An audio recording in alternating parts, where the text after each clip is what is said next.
Let's talk about how to rule the roost to supersize and grow your business. Sharon Horne-Ellstrom here, and our relationship-related idiom and expression today is to rule the roost. Now this one's got kind of a fun etymology, a fun history.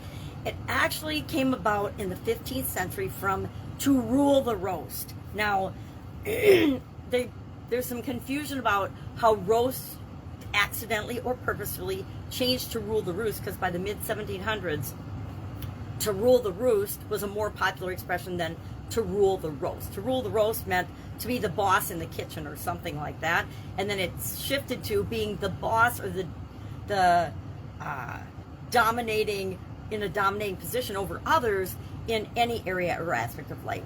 So I think that's why to rule the roost was more popular than to rule the roast, because if you're ruling the roast, you're only the ruler in the kitchen. If you're ruling the roost, you could be the dominating positioned person in any situation, or the manager in any situation. So I don't know if I've ever said to rule the roost. I've heard it before, but I'd have to think long and hard if I've ever actually used it in a conversation with another human being. I'm sure I've thought it, but I don't know that I've necessarily used it with other people.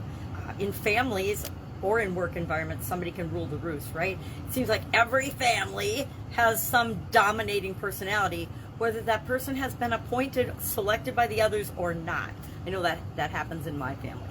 So how do you rule the roost? How do you rule your business in order to grow and supersize it? So I looked up, and I've had quite a bit of experience with this, growing different businesses, but I wanted to find out, what does the internet have to say about leading through growing and building and supersizing your business? So I found 7 things that we're going to talk about just briefly, and you can ask yourself, does this apply to what I'm doing in my situation as I'm growing my business?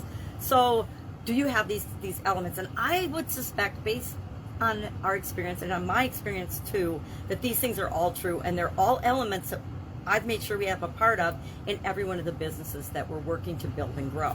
So the first thing is, of course, a focus. Talk about family. Family calling me early today. Secondly, we have to have a strategy for attracting good people, because guess what? When we're starting out in business, we could do it all ourselves, but at some point, very quickly, depending on how fast our business is growing, we can't do it all ourselves, and we need to find other people that we want to bring on board to partner with, or to hire as employees, or to bring in as I like to do equity partnerships in new businesses, but everybody's different. But we need to have a way to find good people. How do you find good people to grow and build and supersize your business? Thirdly, we want to have a culture that allows the people that we team up with an opportunity to succeed. And again, succeed on their own terms. What's important to them? Then we want to spend or make sure that our business and our processes and systems are sound, as well as the technology that we're using to grow and build and supersize our business. We want to have sound technology and sound processes, procedures, systems, ways to automate what can be automated, etc.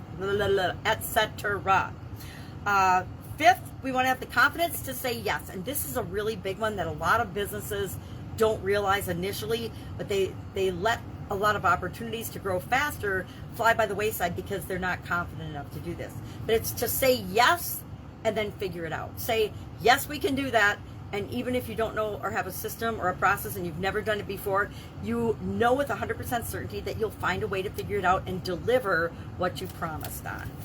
And finally, 6 out of 7 is we have a few key performance indicators, a few good measures that we track and pay attention to, because they tell us, are we moving toward what we want in our business, or are we moving away from it?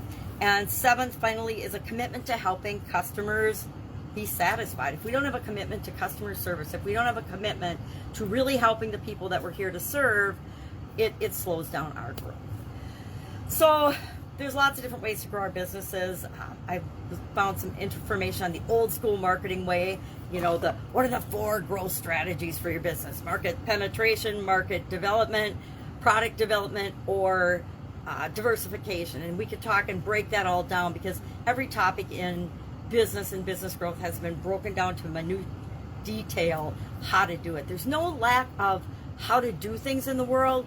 It's how do you get yourself to do the things that you need to do to grow and build and supersize your business. And one of those is, are you becoming the leader you need to be to build the business that it is you want in the world? That's one of the biggest questions I ask myself pretty much every day.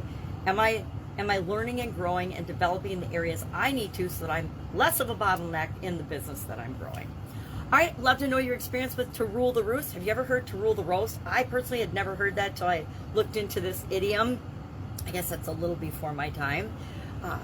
But I definitely have been familiar with to rule the roost. I guess we did say my dad ruled the roost.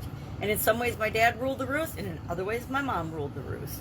So that's it. Have an awesome day. If I can help you in any way, hit me up. If there's a relationship well-being related idiom, or mostly they're relationship related idioms. If there's a relationship related idiom that you'd like to know the origin of and how you can apply it to your business, just ask. Otherwise, I'll be with you tomorrow.